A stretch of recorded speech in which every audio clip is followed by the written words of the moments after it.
Hello class, today we will be covering section 3.3, complex numbers. As you saw from the warm-up, we will be working with imaginary numbers today.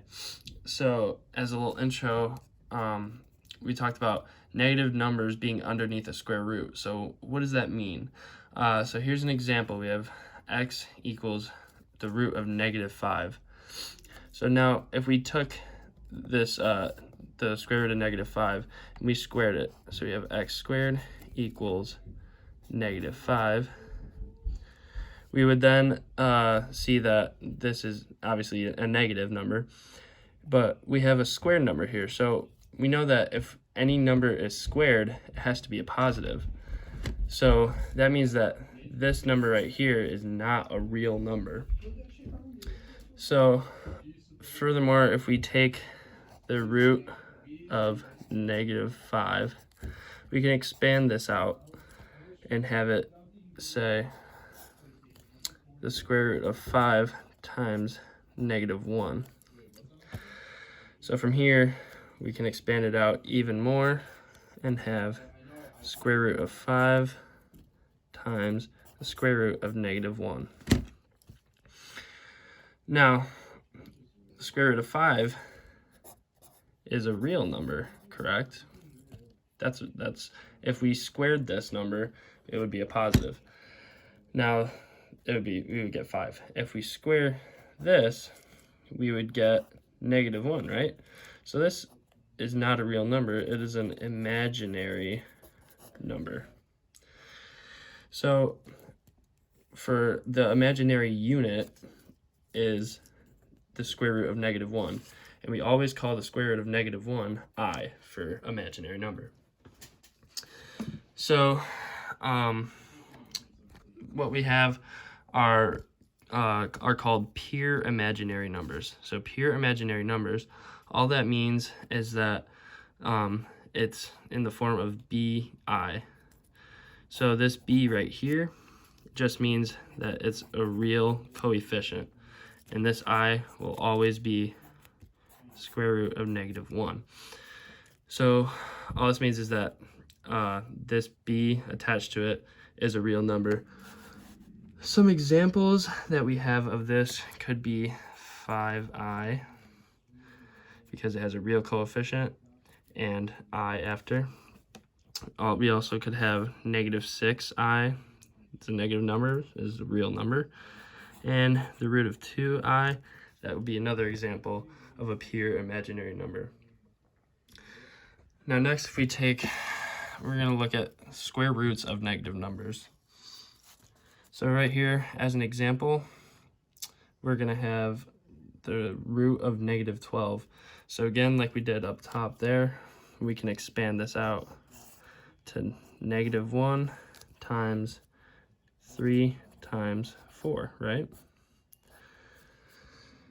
So from there, we can expand that to -1, root of -1 times root of 3 times the root of 4.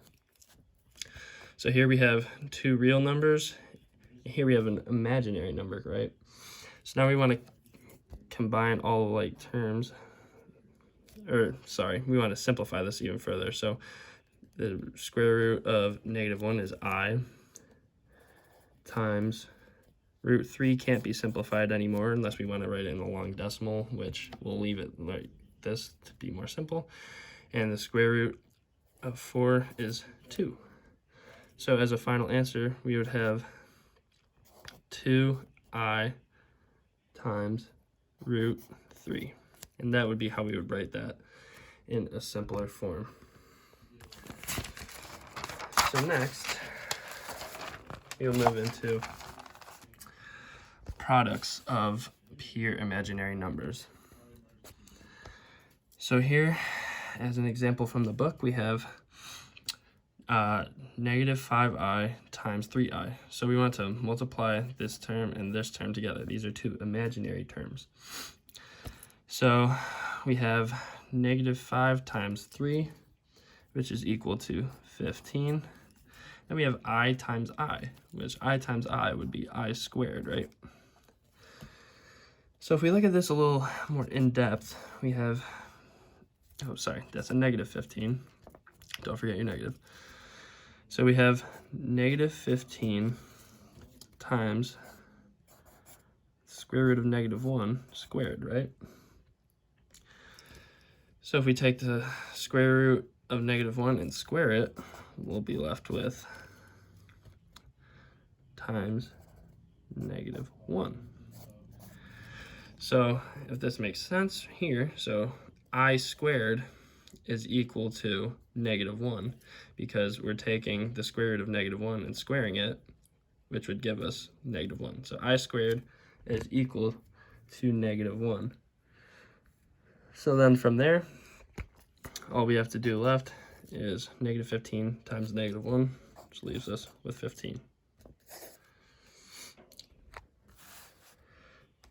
Next, we're going to look at equations with pure imaginary solutions in them.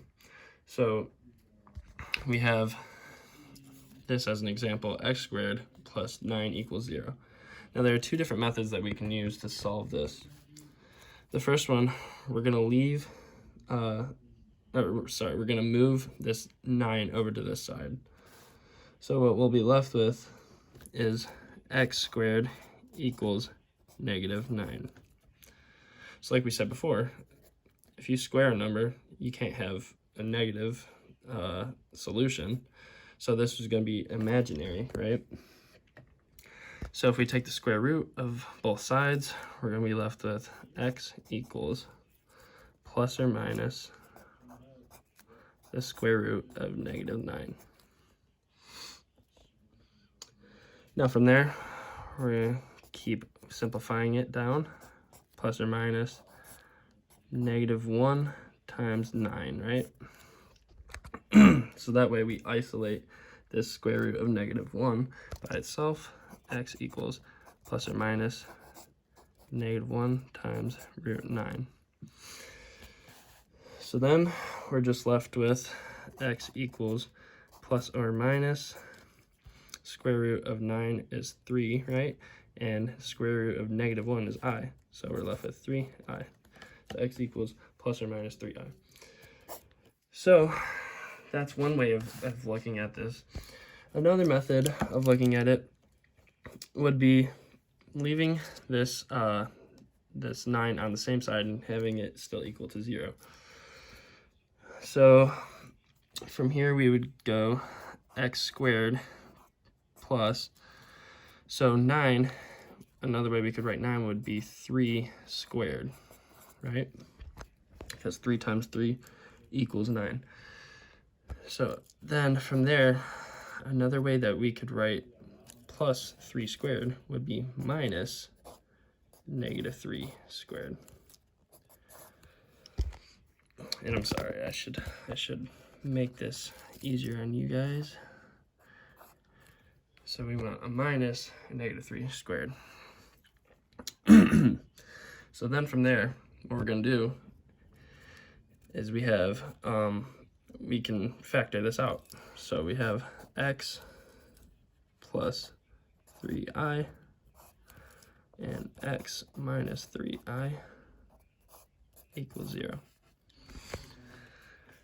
From here, all we have left, we know that we want to find what makes this 0 and what makes this equal to 0. So our solutions would be x equals positive 3i and negative 3i.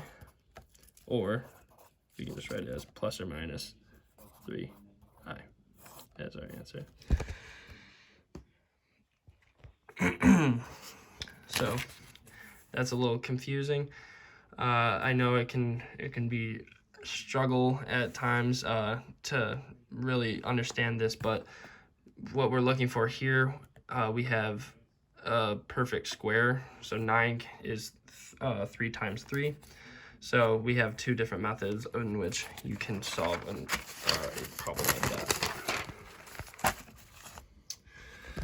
So now that we know about pure imaginary numbers, we're going to move into what are called complex numbers. So complex numbers are in the form of a plus bi. So all that means is we're going to take an pure imaginary number. So again, this would be a real coefficient, and this is the square root of -1. And all we're going to do from there is add another real number. So all a complex number is a real number added to a imaginary number. So from there, we're going to work on equating complex numbers. So here we have an example. As you can see, we have 3x minus 5i, and we have y minus 3 times I equals 7 plus 6i. So what we want to do first, we have this I outside of here, so we want to distribute that I. So we're going to have 3x minus 5i plus yi minus 3i equals 7 plus 6i. From here, we so what we have here is, if you look at it, we have some solutions. Oh, I'm sorry. I'm so sorry. I miswrote this. So this 5 here does not have an I. And so this does not have an I. So as you can see here, that would have made our problem a little more complicated. But as you can see here, we have some with some values with an I in them, as you can see here and here, some without them. So what we want to do is isolate the ones with an I and isolate the ones without an I. So here we have 3x minus 5, because there's no imaginary terms in them. And then over here, we have it's equal to 7. Then on this side, we have what's left is the imaginary terms, so yi minus 3i. And then all we have left over here is 6i. So then from there, we just have to simplify and solve for our x's and our y's.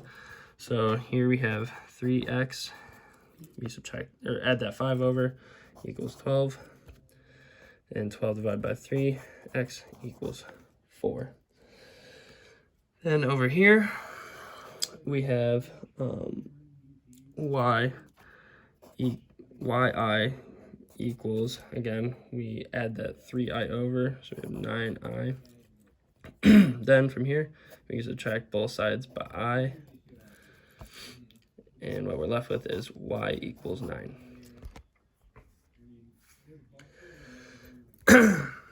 So that would be how you, again, we want to combine the like terms, and then we can isolate the real values from the imaginary values.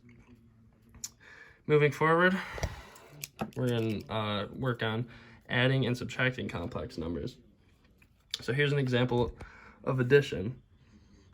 And similarly to up here, how we put together the imaginary and the real terms, we can do the same here. So we have 5 plus, here we have a real term of 5 and a real term of 2, so we can do 5 plus 2. And then we're going to add here, we have negative 7i and 4i.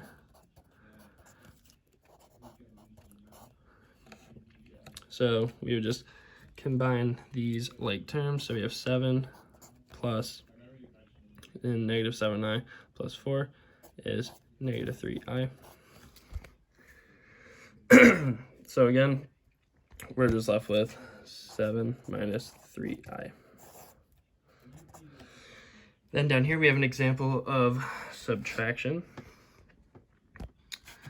So again, we're going to combine the real terms and the imaginary terms. So we have 4 minus 3 minus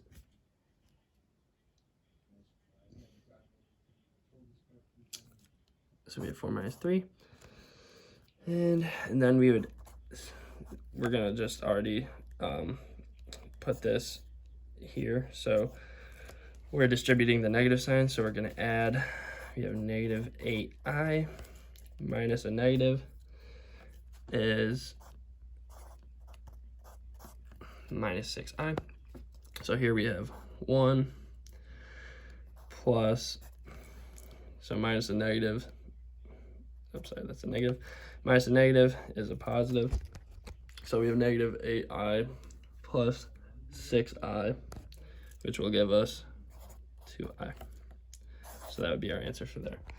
So again, similarly to up here, we want to combine the real terms and the imaginary terms. Last thing we're going to cover is how to multiply and divide complex numbers. So here I wrote a little note. We want to FOIL when it comes to multiplying complex numbers. So similarly, we've already learned this.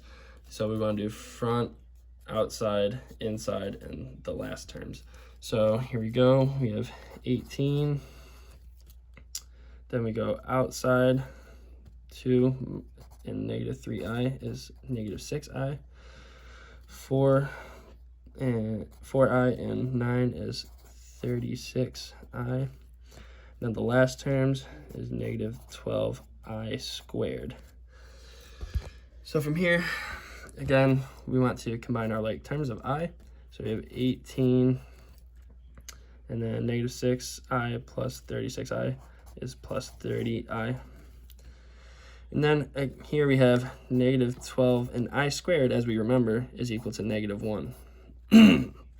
So we have 18 plus 30i plus 12.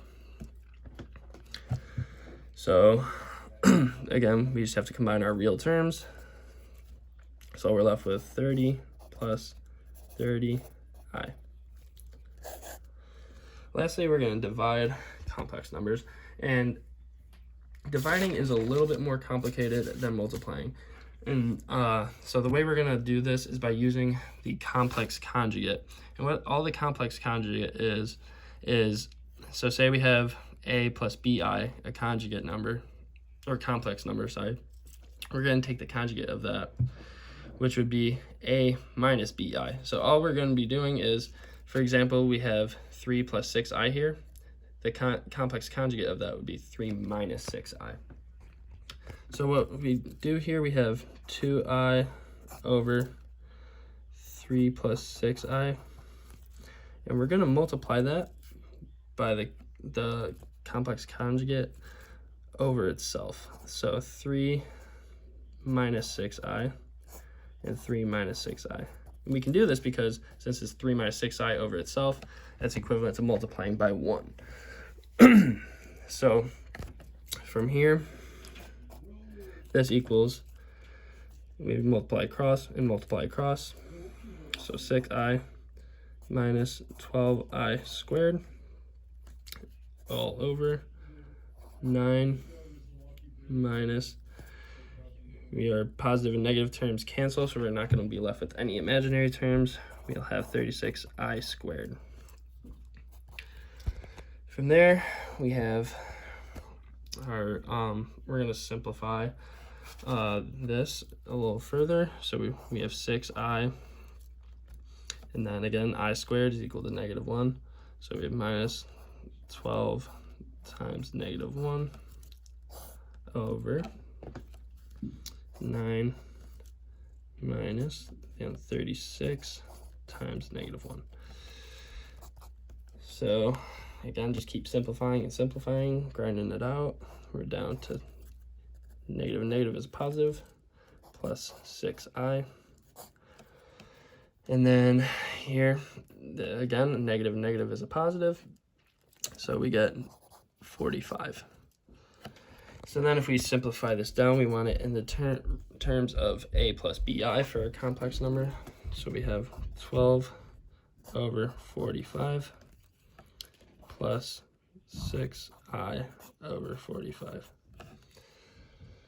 And again, we can simplify this just a little further, just to make it in the simplest of forms. So 4 over 15 because we're simplifying these fractions now, plus 2 over 15i.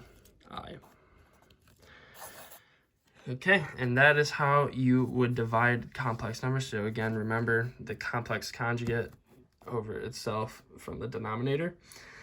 And I want you guys to go ahead now and work on the homework, and let me know if you have any questions. I'll be popping in and out of your breakout rooms.